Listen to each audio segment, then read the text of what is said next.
महाबळेश्वर सातारा थंडीचा कडाका। साताऱ्यात 12 अंश सेल्सिअस इतकं तापमान आता नोंदवण्यात आलेलं आहे। महाबळेश्वरमध्ये 9 ते 10 अंश सेल्सिअस इतकं तापमान नोंदवण्यात आलं आहे। देशाच्या उत्तर भागातून थंड वारे वाहत असल्याने सातारा जिल्ह्यातही किमान तापमानात वेगाने उतार येत चाललाय। शनिवारी सातारा आणि महाबळेश्वर शहरांचा पारा 12 अंश नोंदवण्यात आलेला आहे। हे या हंगामातील निचांकी तापमान ठरले आहे।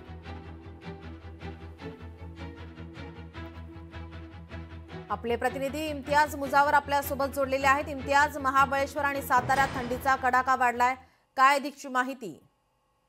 नक्कीच देशातील उत्तरेच्या दिशेने आता थंडीचे वारे जोरदार त्या ठिकाणी वाहू लागल्याने मोठ्या प्रमाणात सातारा जिल्ह्यात देखील त्याचा परिणाम आता त्या ठिकाणी दिसून येतोय। महाबळेश्वर महाराष्ट्राचा मिनी काश्मीर म्हणून ओळखल्या जाणाऱ्या थंडगार महाबळेश्वर या थंडीनं आता गाठू लागलेला आहे।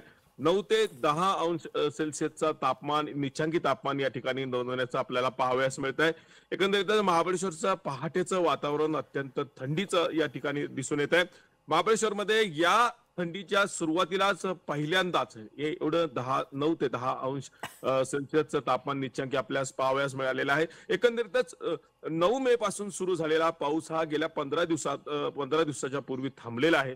तब्बल 5 महिने पाऊस या परिसरामध्ये मोठ्या प्रमाणात मुसळधार पडल्याने आता त्याच प्रमाणामध्ये थंडी देखील तितक्याच तीव्रतेने आता सुरुवातीला जाणवू लागल्याने पुढे नेमकं काय होईल हे देखील आता याची विचार केला तरी महाबळेश्वर परिसरात सातारा जिल्ह्यातील देखील नागरिकांना, सर्वसामान्य नागरिकांना धडकी भरत आहे। कारण एकंदरीतच हा परिसरच मोठ्या प्रमाणात थंडीचा आहे। या परिसरामध्ये मोठ्या प्रमाणात पाण्याचा देखील प्रभाव जास्त मोठ्या प्रमाणात असल्यामुळे महाबळेश्वर तालुक्यामध्ये गेल्या 2 ते 3 दिवसापासून आणि सातारा जिल्ह्यात देखील साताऱ्यात 12 अंश डिग्री सेल्सिअस तापमान निचांकी नोंदवण्यात आलंय। मात्र सगळ्यात मोठ्या प्रमाणात या पश्चिम महाराष्ट्रातील 9 ते 10 अंश सेल्सिअस तापमान महाबळेश्वरमध्ये त्या ठिकाणी पाहावयास मिळते। आता ही थंडी खऱ्या अर्थानं या परिसरातील असणाऱ्या स्ट्रॉबेरीच्या पिकाला मोठ्या प्रमाणात फायद्याचं ठरत आहे। कारण गेल्या 8 ते 10 दिवसापासून महाबळेश्वरच्या परिसरातील असणारी स्ट्रॉबेरी सुरू झाले, मात्र तितक्या प्रमाणात थंडी नसल्याने महाबळेश्वरच्या स्ट्रॉबेरीचं प्रमाण अत्यंत कमी प्रमाणात त्या ठिकाणी फळधारणा त्या ठिकाणी दिसते। मात्र 2 ते 3 दिवसापासून थंडी वाढल्याने